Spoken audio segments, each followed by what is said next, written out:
siang Pak Gus. Selamat siang Bu. Ye. Jadi hari ini saya akan melakukan wawancara kepada Bapak selaku sekolah SD Negeri 5 Kaligatur Pak. Jadi di dalam program pendidikan guru penggerak itu ada tugas untuk wawancara kepada pimpinan sekolah untuk wawancara terkait dengan nilai-nilai kebajikan pengambilan keputusan seperti itu Pak. Jadi nanti ada beberapa pertanyaan ya Pak, nanti dijawab sesuai Bapak mawon. Iya. Untuk yang pertama Pak, jadi selama ini bagaimana Bapak dapat mengidentifikasi kasus-kasus yang merupakan dilema etika atau kejutan moral?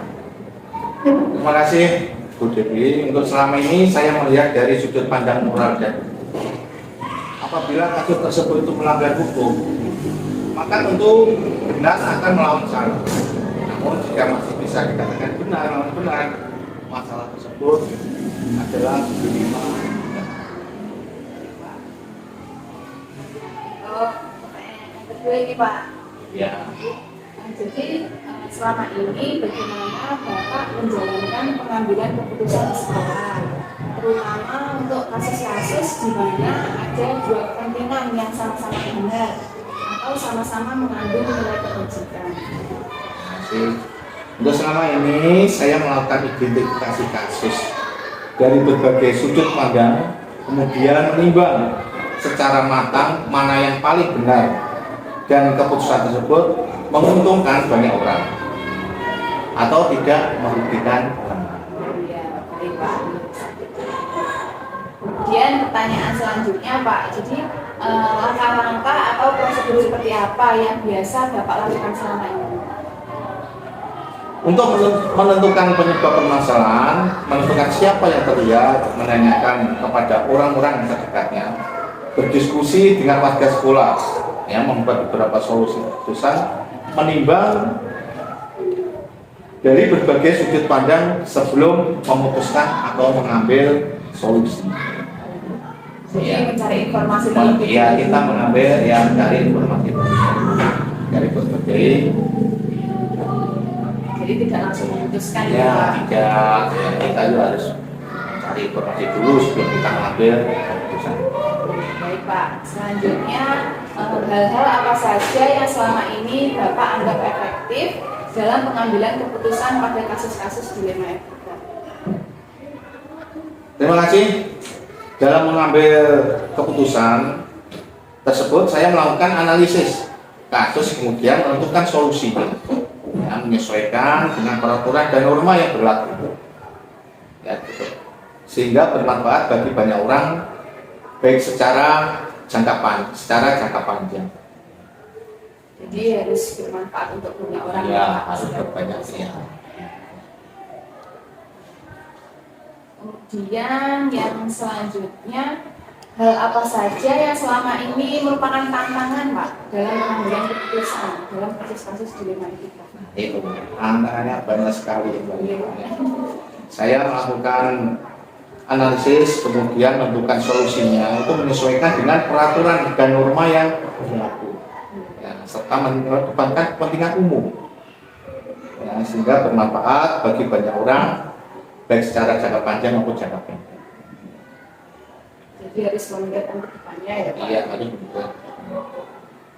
Selanjutnya ini Pak, apakah Bapak memiliki sebuah jadwal tertentu dalam penyelesaian kasus dilema etika? Dan apakah langsung menyelesaikan di tempat atau memiliki sebuah jadwal untuk menyelesaikannya?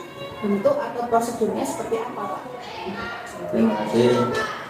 Jadi untuk memutuskan masalah yang ringan, biasanya itu langsung saya putuskan.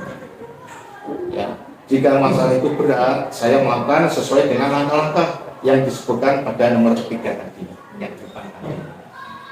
Jadi kalau itu masalah ringan, nanti langsung bisa saya putuskan. Tapi kalau kasusnya itu berat, maka sesuai dengan langkah yang saya sebutkan.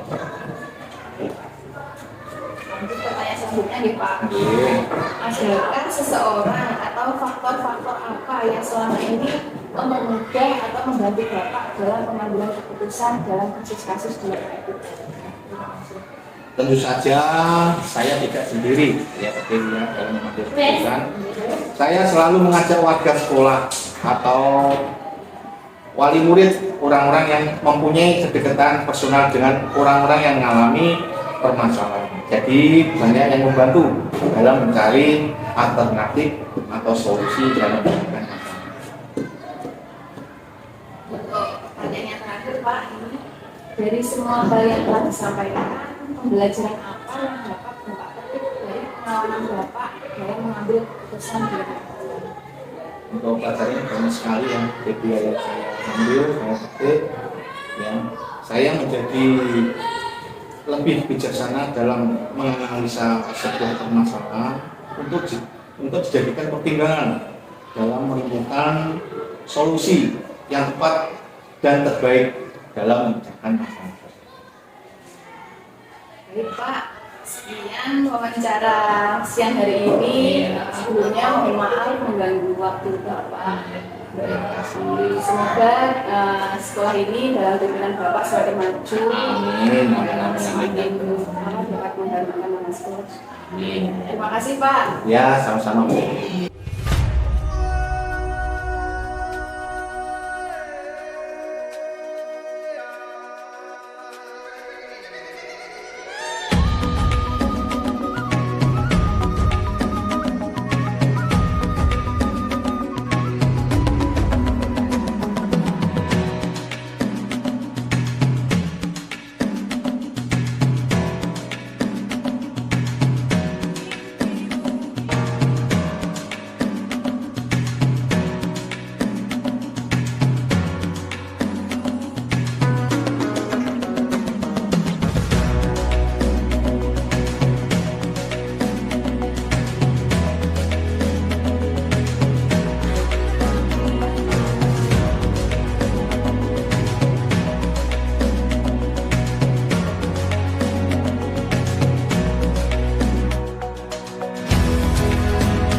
Selamat siang Pak.